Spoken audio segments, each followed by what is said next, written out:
The morning air was cool and fresh as students walked across Harvard University grounds. They carried heavy books and talked about their homework. Some were rushing to catch their first class of the day. Others sat on benches drinking coffee and checking their phones. It was just another normal Tuesday morning at one of America's most famous schools. Nobody noticed the simple black car that slowly drove through the main gate. The car was not fancy like the ones that usually brought important visitors to Harvard. There were no flags on it. No security guards followed behind it. It looked like any regular car you might see on the street. The car stopped in front of the main building. The driver got out first and opened the back door. Then a young man stepped out onto the sidewalk. He was wearing simple green military clothes. His boots were clean but not shiny. He had no gold medals on his chest like other military leaders. He looked around at the tall brick buildings and the students walking by. This was Ibrahim Traore. He was the president of Burkina Faso in West Africa. Most of the students walking past him had never heard of his country. They did not know that this quiet young man had changed the life of millions of people. They did not know that he had stood up to powerful countries and said no to their demands. Ibrahim was only 34 years old. He had become a leader when he was just 32. Many people said he was too young to run a country. But he had proven them wrong. He had kicked out foreign soldiers from his land. He had told mining companies they could not steal this country's gold anymore. He had built schools and hospitals with his own country's money. Now he stood in front of Harvard University. He had flown across the ocean to be here, but he had not told anyone he was coming. There were no meetings planned, no fancy dinners arranged, no speeches prepared. He had simply decided to visit and see what he would find. 2 security guards at the front door saw him walking toward the building. They looked at each other with confused faces. This man was clearly not a regular student. His military uniform made him stand out, but he was walking alone. Most important visitors came with big groups of people following them. Ibrahim walked up to the front desk inside the building. The woman sitting there looked up from her computer. She had been answering phone calls and reading emails. When she saw this man in military clothes standing in front of her desk, she did not know what to say. "Good morning," Ibrahim said with a calm voice. "I would like to speak with your dean about education and the future of Africa." The woman blinked several times. She thought maybe she had heard wrong. Did this stranger just ask to meet with the dean of Harvard University? People usually needed to make appointments weeks or months ahead of time to meet with such an important person. "Excuse me," she said. "Could you please repeat that?" Ibrahim smiled gently. He was used to people being surprised by his simple way of doing things. "I am Ibrahim Traore. I am the president of Burkina Faso. I would like to have a conversation with your dean about how universities can better serve African students." The woman's mouth opened, but no words came out. She quickly picked up her phone and pressed a button. Her hands were shaking a little as she dialed. She had never had a president walk into the building before, especially not one who looked so young and spoke so quietly. Within minutes, news spread through the building like fire through dry grass. People whispered to each other in hallways. Office workers peeked out of their doors. Everyone wanted to see this unexpected visitor who had appeared without warning. Ibrahim stood patiently by the front desk. He was not in a hurry. He had learned that the most important conversations often happened when people were not expecting them. He carried only a small leather notebook under his arm.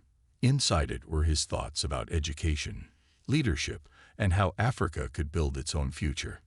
He looked around at the expensive paintings on the walls and the marble floors under his feet. This was a place where rich and powerful people sent their children to learn. Soon he would meet with the person who ran this famous school. He wondered what she would think when she heard what he had come to say. Dean Margaret Richardson was sitting at her big wooden desk reading through budget papers when her assistant burst through the door. The woman looked like she had been running. Her face was red, and she was breathing hard. She had never seen her assistant look so excited and worried at the same time. "The president of Burkina Faso is here," the assistant said quickly. "Ibrahim Traore." He wants to meet with you right now." Dean Richardson almost dropped her coffee cup. She stared at her assistant for a long moment. She thought maybe this was some kind of joke, but her assistant's face was completely serious. This was really happening. "Are you sure?" she asked. "Did he make an appointment that I forgot about?" "No appointment," her assistant replied. "He just walked in and asked to speak with you about education and Africa. He is waiting downstairs right now." The dean's mind started racing. She had read about Ibrahim Traore in newspapers and magazines. He was the young leader who had surprised the whole world. He had taken control of his country and told powerful nations that Africa would make its own decisions. Many people called him brave. Others called him dangerous. But everyone agreed he was changing things in Africa. She quickly stood up from her chair and walked to her bookshelf. She pulled out several books about African politics and development. She had studied these topics for years. She thought she knew a lot about Africa and its problems, but meeting with an actual African president was very different from reading books. Her hands were shaking a little as she gathered her papers. She had met with important people before. Senators, business leaders, and famous professors had all sat in her office. But this felt different. This man had not followed the usual rules. He had not called ahead or sent letters.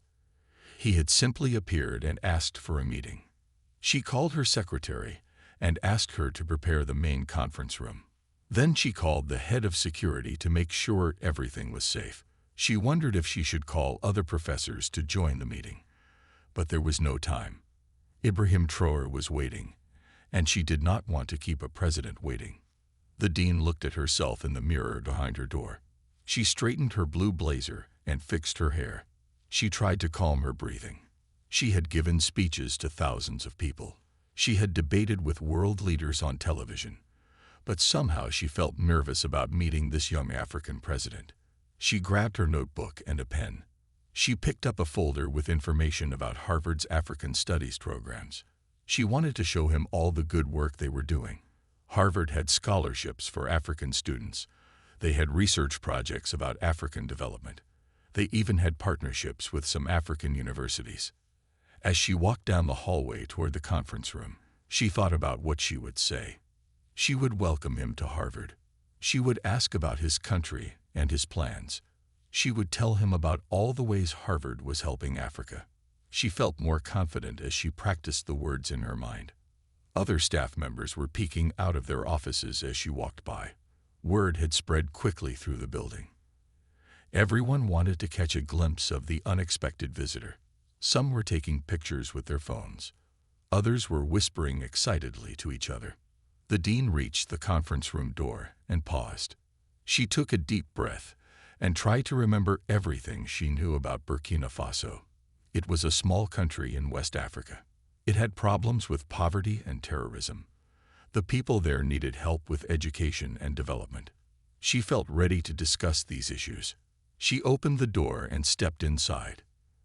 In a few moments, she would meet the man who had shocked the world with his bold leadership. She had no idea that this meeting would change how she thought about Africa, education, and her own university forever. The conference room door opened slowly, and Ibrahim Traore walked inside.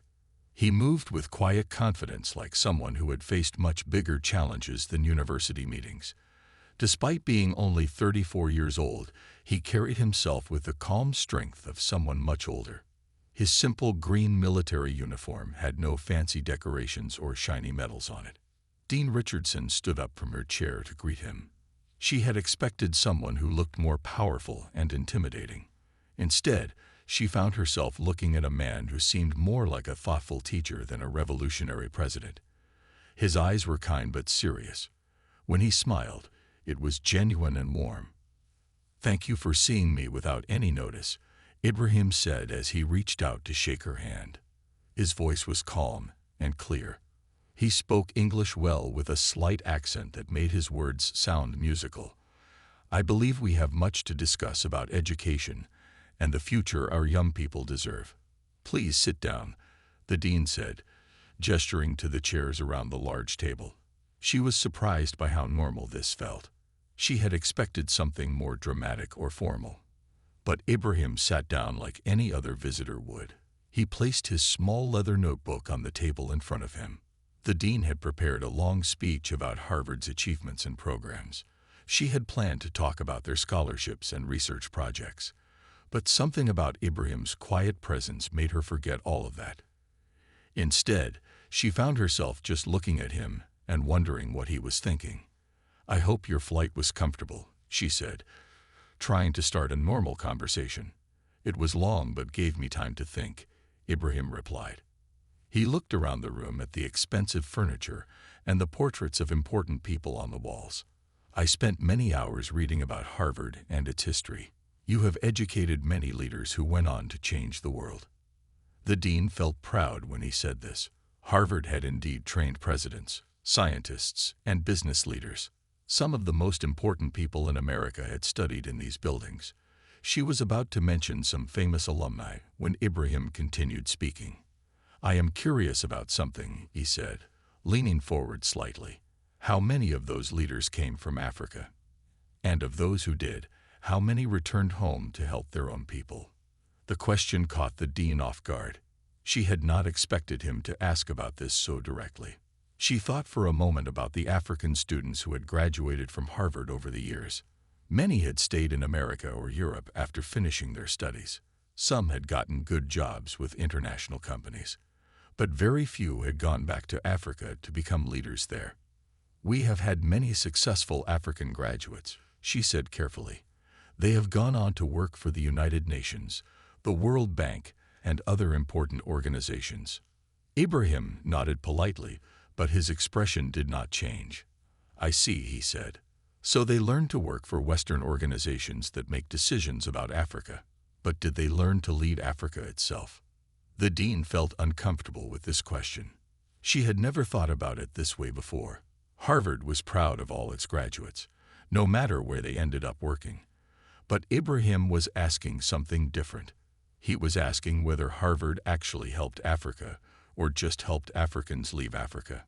"Our African Studies program is very comprehensive," she said, trying to change the subject. "We teach about African history, politics, and development challenges. Our students learn about the continent's problems and how to solve them." Ibrahim opened his notebook and looked at some pages filled with handwritten notes. He had been taking notes during his visit to Harvard. He had walked around the campus and listened to conversations. He had looked at the books in the library and the courses listed in the catalog. "That is interesting," he said. "You teach about Africa's problems. But do you teach about Africa's solutions? Do you study the innovations coming from African universities and African leaders? Or do you only focus on what Africa needs from the outside world?" The dean realized she did not have a good answer to this question. Most of Harvard's African studies did focus on problems like poverty, disease, and conflict. The courses were designed to prepare students to work in aid organizations or development agencies. She had never thought about whether they were also learning about African successes and innovations. Ibrahim closed his notebook and looked directly at her. In that moment, she understood that this meeting was not going to be what she had expected. This young president had not come to Harvard to be impressed by their achievements.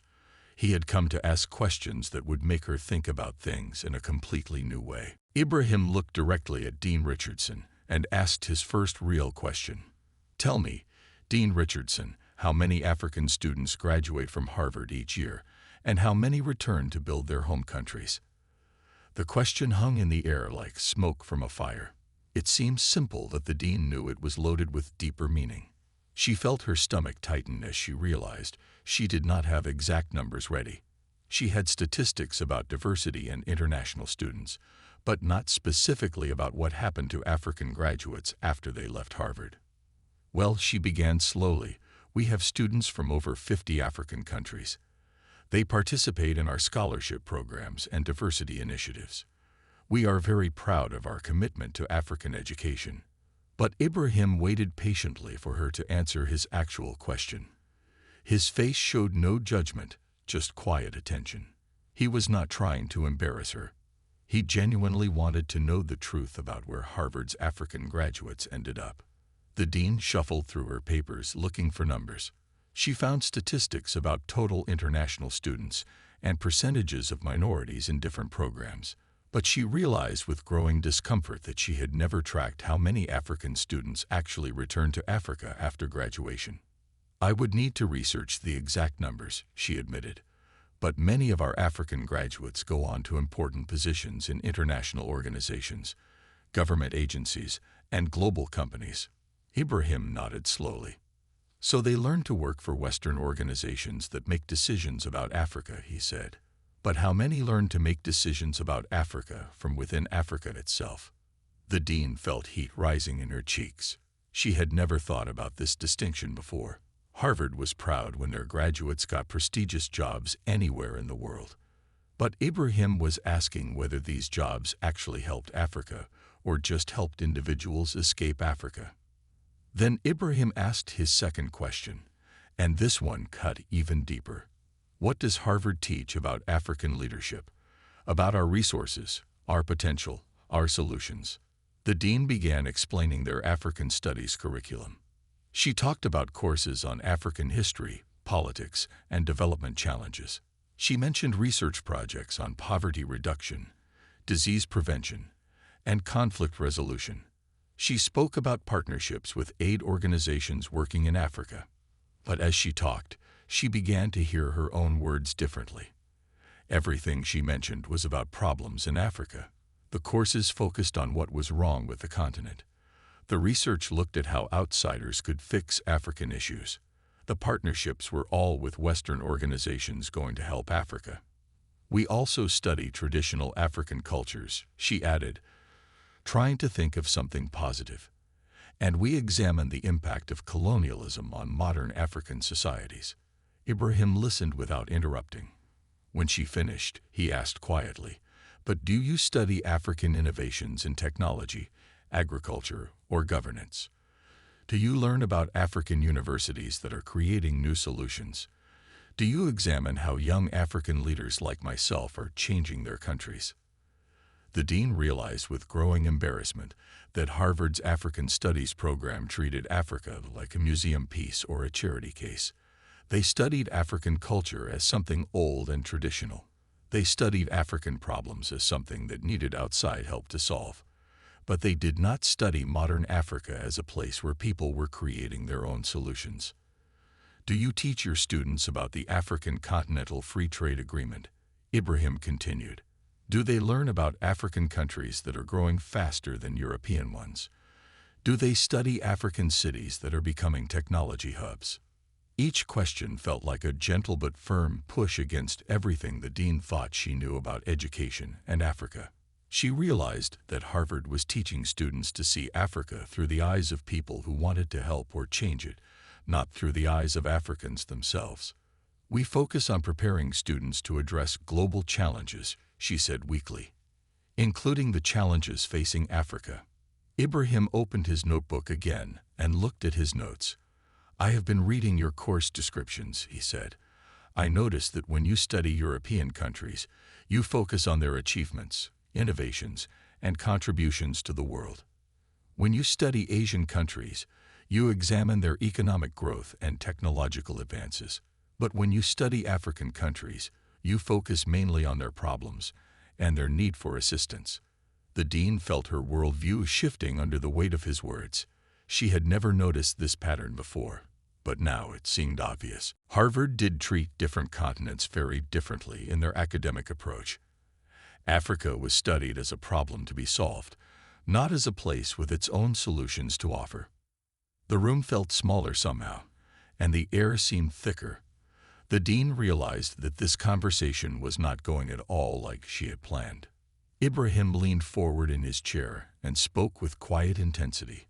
"I came here," he said, "because I wanted to understand how the West educates its future leaders about Africa. What I am hearing confirms what I suspected." He opened his leather notebook, and the dean could see pages covered with neat handwriting. These were not just random thoughts. Ibrahim had been carefully studying and taking notes during his visit to Harvard. He had been preparing for this conversation, even though she had not known it was coming. "You teach about Africa as a continent that needs saving, not as a land of solutions," he continued. You train African students to think like Westerners, then wonder why they do not return home to lead their own people. The dean felt like someone had turned on a bright light in a room where she had been sitting in darkness. Everything Ibrahim said made sense in a way that was almost painful. She had spent years building programs that she thought were helping Africa, but now she wondered if they were actually making things worse.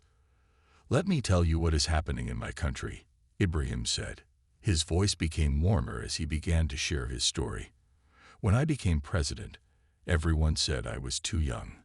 Western leaders said Burkina Faso needed experienced guidance from outside. International organizations offered to send advisors to teach us how to govern. But we said no. We decided to trust our own people and our own ideas. We kicked out foreign military bases that were not protecting us.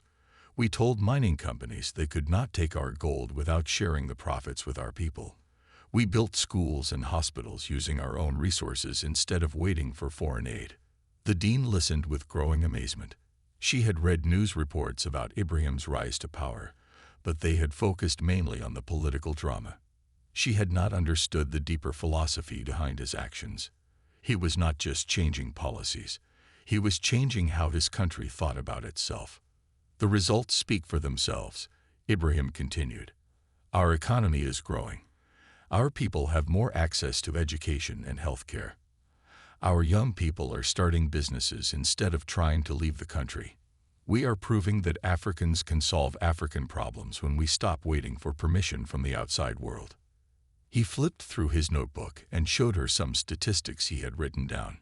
In the past 2 years, the number of Burkinabe students studying abroad has decreased while the number applying to our own universities has increased. We are building our capacity at home instead of sending our best minds away. The dean realized she was seeing something completely new. Most of the African leaders she had met at conferences and academic events spoke about partnerships with Western institutions. They talked about needing more aid and investment from outside, but Ibrahim was talking about African independence and self-reliance. "But institutions like Harvard continue to perpetuate the narrative that we need external guidance," he said. "Your programs assume that Africans need to be taught how to develop by people who have never lived our experiences. You study us like specimens in a laboratory instead of learning from us as equals." His words were not angry or accusing, but they carried a weight of truth that made the room feel heavy. The dean looked at her folder full of information about Harvard's African programs. All the scholarships and research projects that had made her feel so proud now seemed patronizing and limited. "Do you know what the biggest tragedy is?" Ibrahim asked. "Some of the brightest African minds come to places like Harvard and learn to see their own continent through your eyes. They graduate believing that Africa is broken and that only Western solutions can fix it. Then they either stay in the West or go home feeling ashamed of their own culture and capabilities." The dean thought about some of the African students she had known over the years. Many had indeed seemed eager to distance themselves from their home countries after studying at Harvard. She had assumed they were simply taking advantage of better opportunities. But maybe Ibrahim was right. Maybe they had learned to see Africa as inferior. "We have solutions to problems your students have not even imagined yet," Ibrahim said. "But that requires seeing us as teachers, not just students. It requires believing that a young African president might have something valuable to teach Harvard University." The dean felt her understanding of education, development, and Africa beginning to crumble and rebuild itself in a new way. This conversation was not just about curriculum changes or new programs. It was about confronting centuries of assumptions about who had knowledge worth sharing and who needed to be taught.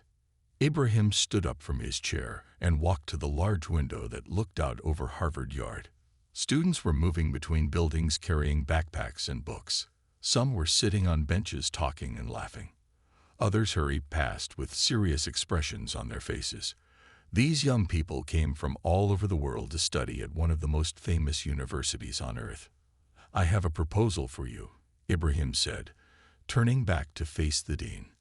"Instead of teaching about Africa, why not learn from Africa? Instead of preparing students to help us, why not prepare them to partner with us as equals?" The suggestion sounded simple, but the dean knew it was actually revolutionary. Harvard had been teaching about other regions of the world for decades using basically the same approach. Professors who had studied these places would teach students what they needed to know. The idea of learning from other regions instead of just studying them was completely different. "What exactly do you mean?" she asked. She was genuinely curious now. Her initial nervousness had been replaced by fascination with this young president's ideas. Ibrahim returned to his seat and opened his notebook again. "Let me give you some examples," he said. "In Burkina Faso, we have developed new methods of desert farming that are increasing crop yields in areas where nothing used to grow. We have created community-based healthcare systems that deliver better results at lower costs than traditional hospitals. We have designed governance structures that give young people real power in decision-making." The dean had never heard about any of these innovations. She realized that Harvard's research about Africa focused almost entirely on problems and failures, not on successes and innovations. If African countries were developing new solutions to important challenges, why was she not learning about them? "Your students study business," Ibrahim continued. "They learn about successful companies and effective management strategies. But they only study American and European examples. Why not learn from African entrepreneurs who have built successful businesses in challenging environments? They might discover approaches that could work anywhere in the world." He flipped to another page in his notebook. "Your medical students learn about healthcare delivery and public health, but they only study Western models. African countries have developed innovative ways to provide healthcare in rural areas and prevent disease outbreaks. These methods could be valuable in rural America or urban areas with limited resources." The dean began to see the possibilities. If Harvard students could learn from African innovations in agriculture, they might develop better solutions for food security everywhere. If they studied African approaches to renewable energy, they might find cheaper and more effective technologies. If they examined African conflict resolution methods, they might discover new approaches to social problems. "But this would require a complete change in how we think about knowledge and expertise," she said. "Exactly," Ibrahim replied. "Right now, Harvard assumes that knowledge flows in one direction, from the developed West to the developing rest of the world. But what if knowledge could flow in both directions? What if students from America could learn valuable lessons from students from Africa?" He stood up again and began pacing slowly around the room. "Imagine exchange programs where your students do not go to Africa to volunteer or do research about African problems. Instead, they go to learn from African innovations and bring those ideas back to solve American problems. Imagine African students coming to Harvard not as recipients of charity, but as contributors to knowledge." The dean felt excited and overwhelmed at the same time. This vision would require rethinking everything from course curricula to research priorities to partnership agreements. It would mean admitting that Harvard did not have all the answers and that other universities and institutions around the world might have valuable knowledge to share. "We could start small," Ibrahim suggested. "Pick one area like sustainable agriculture or renewable energy. Find the African universities and research centers that are doing innovative work in that field. Create genuine partnerships where knowledge and students flow in both directions. Let Harvard students learn alongside African students as equals, not as teachers and pupils." The dean imagined Harvard professors collaborating with African researchers on equal terms. She pictured American students returning from Africa with new ideas and perspectives instead of just stories about helping poor people. She thought about African students coming to Harvard not to escape their continent, but to gain skills they could take back home to make things even better. "This would be very different from our current approach," she admitted. "Yes," Ibrahim said with a slight smile. "It would require seeing Africa as we see ourselves, not as a continent of problems, but as a continent of people with dignity, intelligence, and solutions that the world needs to learn about." For the first time in her long and successful career at Harvard, Dean Richardson found herself completely without words. She opened her mouth to speak, expecting the usual diplomatic phrases to come out. These were the careful, polite responses that had served her well in hundreds of meetings with important people. But nothing came. She closed her mouth and tried again. Still nothing. The truth of Ibrahim's message had struck something deep inside her that she did not even know existed. All the comfortable assumptions about her work, her institution, and her understanding of the world had been quietly dismantled during their conversation. She stared at this young man who had traveled thousands of miles to deliver a message that no amount of reading or research could have prepared her for. He looked back at her with patient understanding, as if he knew exactly what was happening in her mind. He had probably seen this same reaction from other people when he shared his ideas about Africa and education. The silence stretched between them, but it was not uncomfortable. It felt important somehow, like a moment when something old was ending and something new was beginning. The dean could almost feel her worldview shifting and rebuilding itself in real time. She thought about all the books she had read about Africa over the years. Thick academic volumes written by professors who had studied African societies from the outside. Reports from international organizations about African problems and potential solutions. News articles that focused mainly on conflicts, diseases, and natural disasters. But when had she ever read a book written by an African leader about their own vision for their continent? When had she studied African innovations and successes with the same attention she gave to African problems? When had she listened to young Africans speak about their own dreams and plans for their countries? The dean realized that despite all her education and expertise, she had been seeing Africa through a very narrow window. It was like looking at a vast landscape through a tiny keyhole and thinking you understood the whole view. Ibrahim had opened the door and shown her how much she had been missing. She thought about her students who would graduate and go on to work in government agencies, international organizations, and global companies. Many would make decisions that affected African countries and peoples, but they would make those decisions based on the same limited perspective that she had been teaching them. What if those students could learn to see Africa the way Ibrahim saw it? What if they understood African countries as places of innovation and solution rather than just problems to be solved? What if they approached partnerships with African leaders as equals rather than as helpers and recipients? The dean looked at her hands folded on the table in front of her. These hands had signed contracts for research projects that studied African problems. They had written grant applications for programs that sent American students to volunteer in African communities. They had approved curriculum that taught about African cultures as historical artifacts rather than living, evolving societies. But maybe these same hands could sign different kinds of agreements. Maybe they could write proposals for genuine partnerships where knowledge flowed in both directions. Maybe they could approve courses that studied African innovations and learned from African leaders. Ibrahim continued to wait patiently while she processed everything. He did not seem to be in any hurry. He understood that the kind of change he was suggesting could not happen quickly.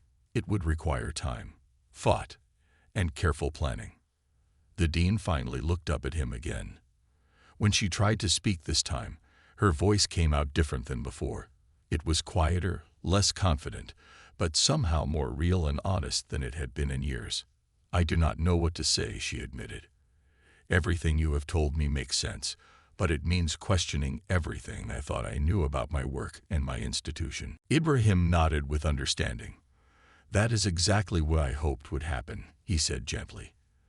"The first step toward real change is admitting that change is needed. The second step is being willing to do the hard work of making it happen." The dean realized that this conversation would not end when Ibrahim left the building. It would continue in her mind for days, weeks, and months to come. She would need to have difficult conversations with her colleagues and students. She would need to examine every program and policy with new eyes.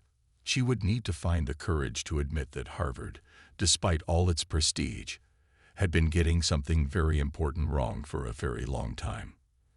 When Dean Richardson finally spoke again, her voice carried a different quality than it had at any point during their meeting. The confidence and authority that had marked her earlier words were gone. In their place was something more valuable, a kind of humble curiosity that made her sound more human and more real. "I need to think about everything you have said," she said slowly. "And I need to figure out how to help my colleagues and students see what you have shown me today." The admission felt strange coming from someone who was used to having answers and solutions. As the dean of one of the world's most prestigious universities, she was accustomed to being the person who taught others, not the person who needed to learn. But Ibrahim's quiet revolution had turned her from teacher into student in the space of a single conversation. Ibrahim smiled, and this time his expression held genuine warmth and satisfaction. "That is all I hoped for," he replied. "Not agreement, not immediate change, but the willingness to think differently." He closed his leather notebook and prepared to stand up. But before he rose from his chair, he reached into his pocket and pulled out a small white card. On it was written his contact information in simple black letters. No fancy titles or official seals, just his name and ways to reach him. "When you are ready to learn from Africa instead of just studying it, call me," he said, sliding the card across the table to her. "We have much to teach each other." The dean picked up the card and looked at it. Such a simple thing, but it represented a completely new way of thinking about the relationship between Harvard and the rest of the world. Instead of Harvard offering knowledge to others, this card was an invitation for Harvard to receive knowledge from others.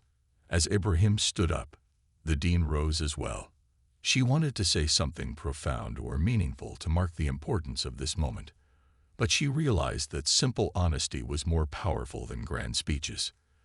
"Thank you," she said, "for coming here today, for challenging me to see things differently, for believing that change is possible." Ibrahim shook her hand one final time. "Change is not just possible," he said. "It is necessary.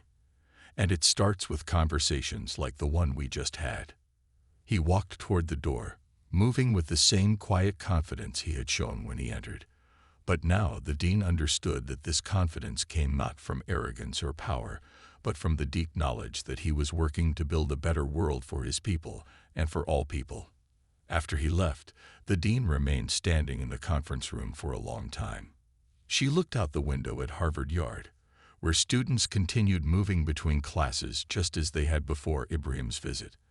But something fundamental had changed, even if no one else could see it yet. She thought about the phone calls she would need to make and the meetings she would need to schedule. There would be resistance from some colleagues who had built their careers on the old way of thinking. There would be practical challenges in redesigning programs and partnerships. There would be moments when the easier path would be to forget this conversation and continue with business as usual. But the dean knew she could not go back to the way things were before. Ibrahim had opened a door in her mind that could never be closed again.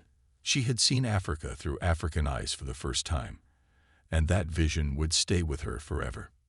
She picked up Ibrahim's card again and read his contact information. This small piece of paper represented more than just a way to reach one person.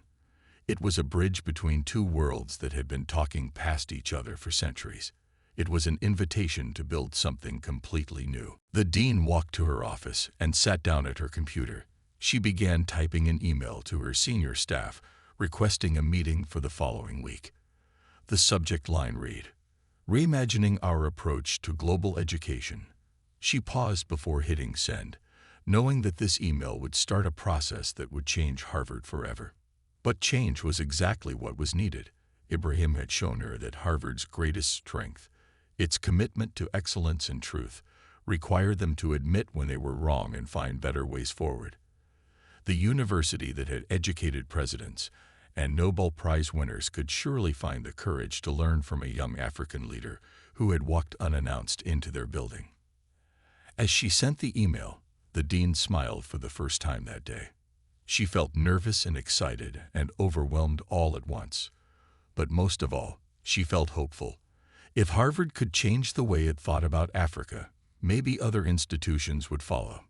Maybe the next generation of leaders would see the world more clearly and work together more effectively.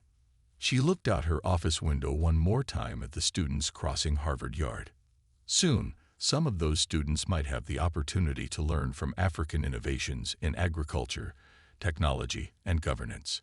They might return from exchange programs with new ideas that could solve problems in America and around the world. They might see partnership and collaboration, where previous generations had seen only charity and aid. The dean opened her desk drawer and carefully placed Ibrahim's card inside. Tomorrow she would begin the hard work of transformation. But today, she would simply sit with the profound realization that sometimes the most important education comes not from books or lectures, but from having the courage to listen when someone challenges everything you thought you knew. Ibrahim Traore had walked into Harvard as an unexpected visitor, but he left having planted seeds of change that would grow into something beautiful and necessary. The conversation that had rendered the dean speechless would ultimately give her and her institution a powerful new voice in the world.